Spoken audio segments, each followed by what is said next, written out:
chapter 1 verse 2. Ngunit ang lahat ng tumanggap at sumampalataya sa Kanya ay binigyan ng karapatan. Yes!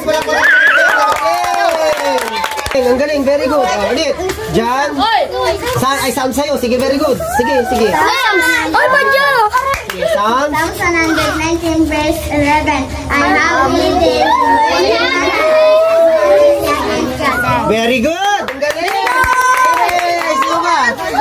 Ang sarap mo. Ang sayo nga. Ulitin mo nga yung sayo. Ang ganda-ganda.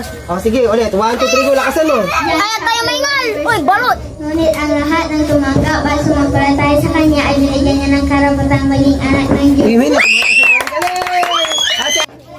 Psalms chapter 23 verse 1. The Lord is faithful for thy salvation. Amen. Psalms 119 verse 11. I have lived in my heart that I might not be you. Amen. Palakpak. Ephesians 6:1. For this is Amen. Roma 10:9.